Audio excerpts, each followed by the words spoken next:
Hi, welcome to this video day, which is on the 14th of August. It's Wednesday. We're just going to be looking at some tips in relation to finding the best currency pairs to trade. What to look out for and how to select them. Now, in relation to this, I'm going to be looking at four pairs: AUDJPY, GBP then two lesser looked at pairs: USD CZK, or the US dollar against Czech krona, and USD TRY, US dollar against the Turkish lira.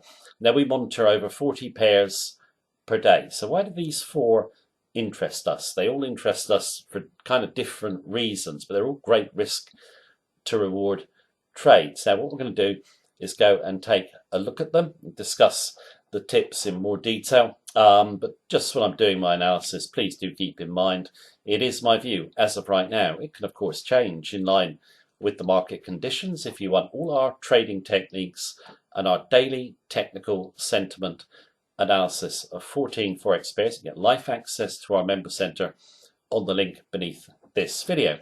Now, also until Friday, you can get a discount on our course in respect of the price. The offer is on the in the notes beneath this video. We realize the USD has been quite strong on a number of currency, so just offering a bit of a discount. If you're in the US, you still get it anyway, so it's an additional bonus. Right, what we will do is look at the trade setups. And what I want to look at first of all is AUDJPY. Right, well, the AUDJPY monthly chart, just very quickly before we go and look at the daily chart. Now, in terms of all the setups we'll look at, they combine both really good technicals, so really good risk to reward, with big fundamentals and sentiment clearly favouring one currency over another.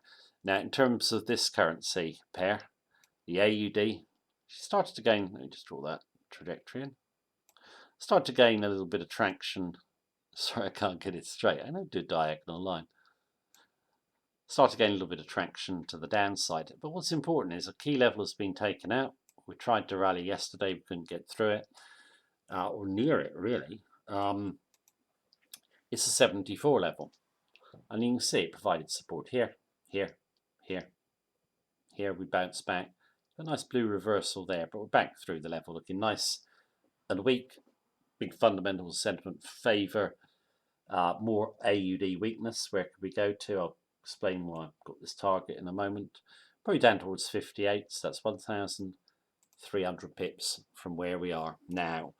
So we've got really good technicals, and the backdrop behind the chart is very good as well. So let's just go over to the daily chart of AUDJPY. The AUDJPY daily chart now, and in terms of what we like in big trends is to be able to combine the technicals with the fundamentals. We want to isolate out, look and find the really big levels. We know the big level of resistance is 74, and we've already postulated how far we could go to the downside.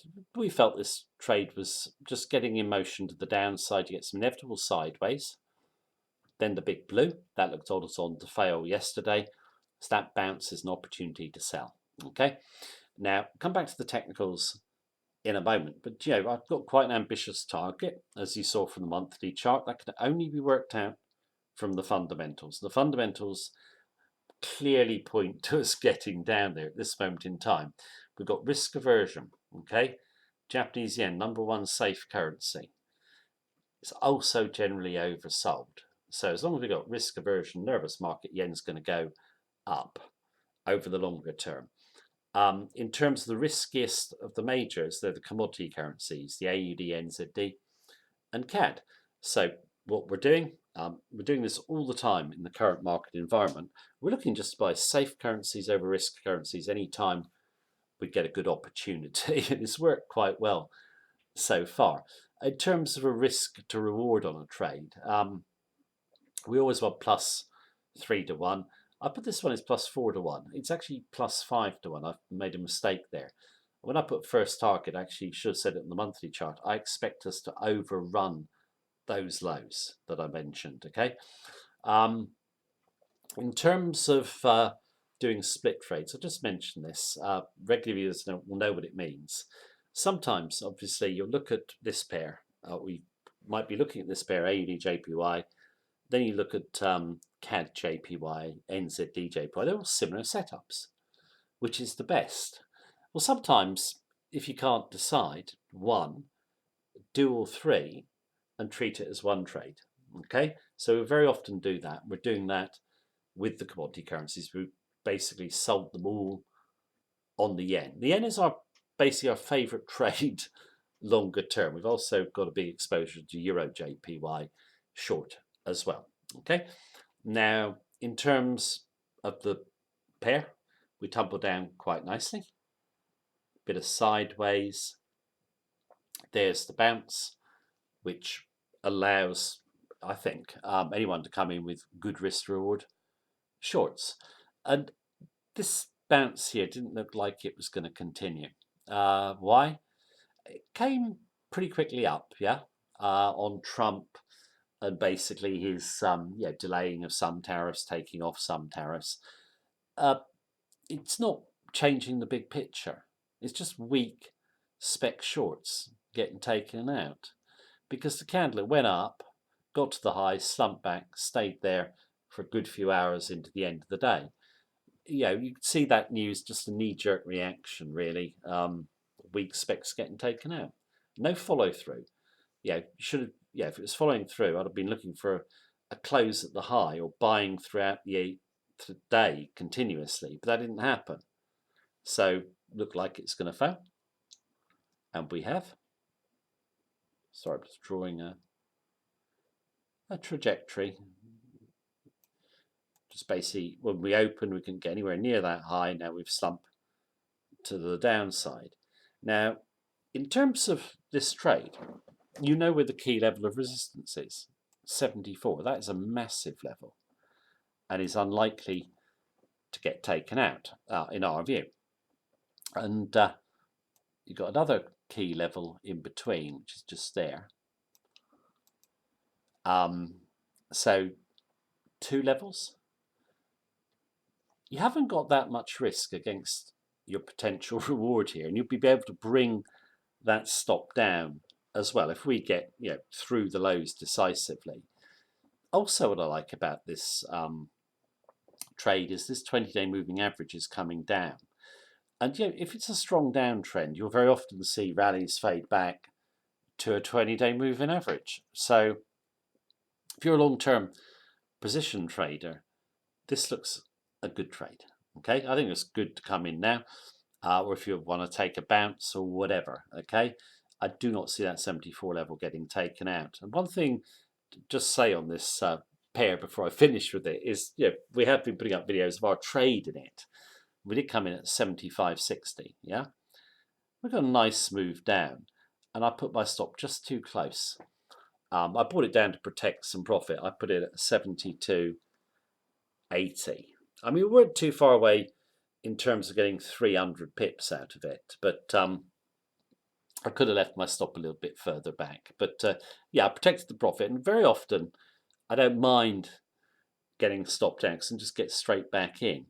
And when the rally failed, come back in at 71.65, and we're not trading too far away from that level now.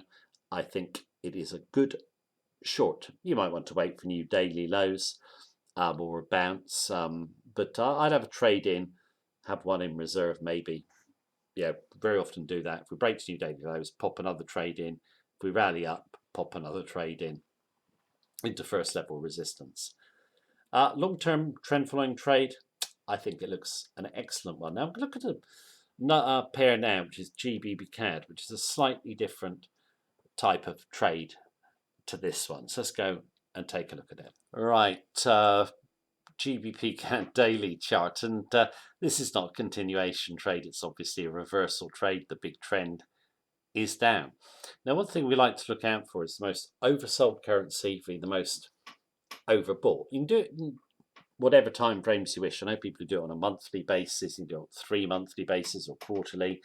Here I'm doing it for 2019. British pound is most oversold, Canadian dollar most overbought. I think the CAD bullish news is exhausted, and I think the British pound bearish news will exhaust, or sentiment will exhaust. What you know if you've got a really oversold currency via overbought currency is speculators have elevated shorts, okay? Lot of shorts in the British pound, obviously. If we do rally, it's likely to be a fast, volatile move because the speculators will exit on stop. And this pair I really like the look of. In terms of, let's say, if you are pound bullish, and I know there's a lot of traders looking for a reversal, they'll look at GBPUSD. Well, USD is a strong currency, a safe currency. Your better risk to reward is against a risk currency. Okay, cancer risk currency, pound seen as a safer currency. So it's always a good type of setup to look out for if you're doing reversals. Now, have we reached a bearish extreme in the pound? Well, markets decided that there won't be any more talks really between the EU and the UK. Odds of a hard Brexit are high. We think there will be talks. The economy, market thinks it's going into the abyss, or the majority view is that. And we did actually, I'll just point this out before I do the technicals, we did have that sell-off on GDP from the UK, which was weak. But it wasn't as weak as it appeared, and we quickly reversed back above the key 160 level, okay? Then we've got interest rates in the UK. Market thinks that Bank of England will cut. You've had inflation data today. Clearly above Bank of England's target. It's lacking data. Inflation will have risen even more because the pound has fallen. That's what falling currency does. So the Bank of England will soon have to raise rates. So that's bullish for the pound. And like all trades, so we go for this, got high expected payout v risk. Now, in terms of this pair, I did do a trade actually, and in hindsight I should have covered it. I came in long, up it came to this 20-day moving average, yeah, and we came off and slumped back and we went red, and I took a loss on it. I should have come out way quicker. Could have got minor profit or a more minor loss. It wasn't a big loss anyway, but we didn't take the 20-day moving average out. Look at it here. 3 goes and couldn't get through, 1 go couldn't get through. 20 days held it nicely on the way down. Okay, now in terms of the pound, come back above 160. You now got support on those 2 candles there. Yeah, if we break out through this level, then we'll be off to the upside in my view. The stops will get run. Where will we go to? Just on a stop run, it could easily go to 170. Just so many shorts in the market. We could even run on. And you very often see it when you've got a currency, that everyone says, no end in sight to the downtrend. It suddenly just turns. You get a massive move. I'm hoping for that in this one. So give us 5-1 to this target, and obviously more if we got to the second target. But the first target's certainly on the cards, and you'll get, I think, big volatile move, which will allow the stop to be bought up. But decent risk to reward trade. Okay, what do we got next? I'm going to look at probably one of my favourite pairs at the moment, which is the USD against the Czech krona. A lot of traders look at it, I'm sure, but it's on most trading platforms, and I'll just go through the reasons why I like it. Sorry, let's go to the chart. Right, USD CZK chart daily. This is one of my favourite pairs. I've got quite a reasonable size on this one, and this pair is basically a trend in motion. It's kind of continuation trade. Now, in terms of my target, it's actually, I'm not showing the monthly chart here, but it's 26. It's way off the top of my computer screen by a good way. Okay, now in terms of this pair, why do I like it? Good advice from Bruce Coughlin here, which most traders don't kind of think about. Very often, the less observed the pair is by speculators, the better it is to trade. Bruce Coughlin, obviously one of the greatest traders of all time. Why is that? Because noise levels are less, and you get less price spikes. Okay, because it's speculators who cause all the noise, and the short-term price spikes that very often can stop us out. And we saw that in AUDJPY. Yeah, speculators caused a big move. That candle there on Friday, which is the equivalent to the AUDJPY one, is just tiny. Okay, so a lot of traders, when they're trading in the majors, will get frustrated getting stopped out. You've got algorithms working, huge amount of specs, a lot more noise. Okay. Also, if you're looking for the best currency pairs to trade and you're bearish of the euro, then you should look at the euro proxies to sell with the euro or instead of the euro. Because if the euro goes down, euro proxies will normally go down quicker, especially the weak ones. Like this one is USD CZK. I put USD Polish Zloty, USD HUF in the same category. So you probably get a smoother trend here because the euro's got the most speculation of all, and you could make more money. So look at the proxies. And in terms of this trade, got interested in it when it came above this 20-day moving average, and basically you can see it. It's not getting through the 20-day.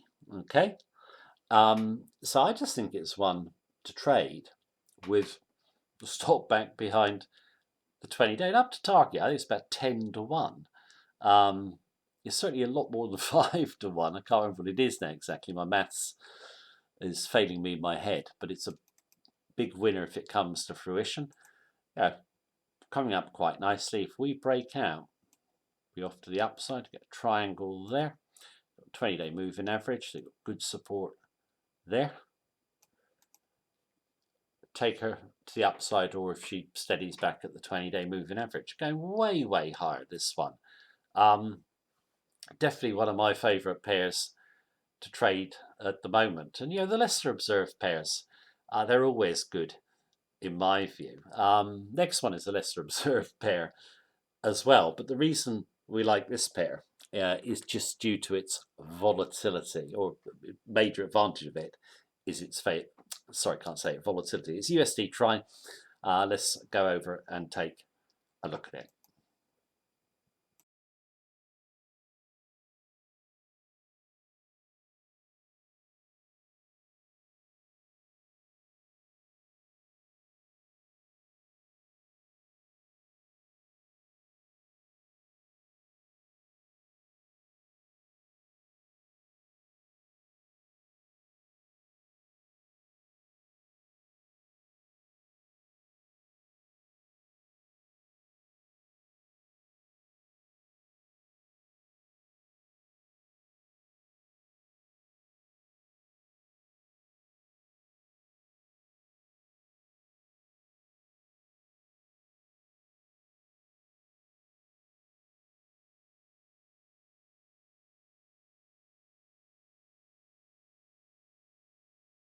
Right, last pair USD Tri. Now, in terms when you're looking for the best currencies to trade, look to trade the higher volatility pairs at the right time, because your money's going to work harder.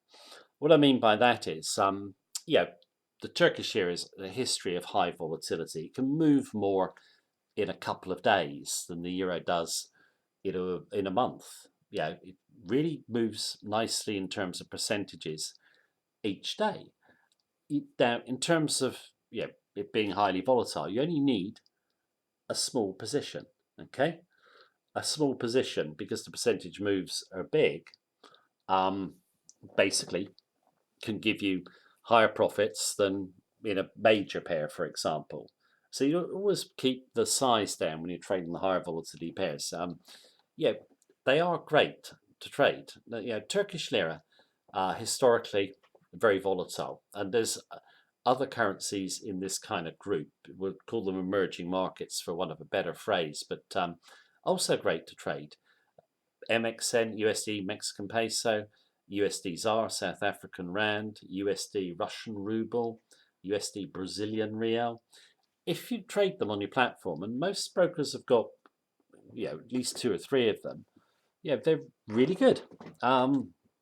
So again, let's look at pairs.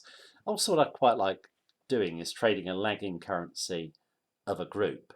Now, if we took the USD on all the currencies I've just mentioned, okay, USD's powered higher and hammered them. They're really risk currencies, these emerging markets. USD obviously a safe currency. This pair, though, you could argue the trend is still down. So I've got a feeling it's going to turn and play catch up. And it looks like it just might be about to turn. Let's see, we come up here after basing, move up. Now we're at this 20-day moving average, okay? If risk aversion gathers pace, this one is really going to roar to the upside. Now, from our perspective, we failed to take out that 20-day moving average yesterday and hold above it. We're holding above it right now, and I take that as a bullish sign. Got triple bottom there.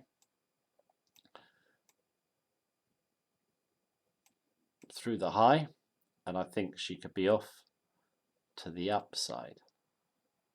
Let's draw trajectory in as well. Double trend line there. You wouldn't want to put your stop just behind here though. Initially I'd place it a little bit back. Got about 4 candles there that line up, 2 bodies roughly and 2 tails. So, sorry, get rid of that line. Stop back there, see if she runs. And if she runs, I think she'll just really run on high volatility. That's what I'm hoping anyway. Where are we going? Can easily get back to 620. So I'm kind of looking for a move that occurred over here to happen again. I should take the chart a little bit further left, but it was just like a kind of really smooth trend to the upside. So it's another one with 5 to 1 in terms of a risk reward. I actually think this one could get a 720 on the longer term charts. But yeah, I think the emerging markets, or as exotics as some people call them, great to trade.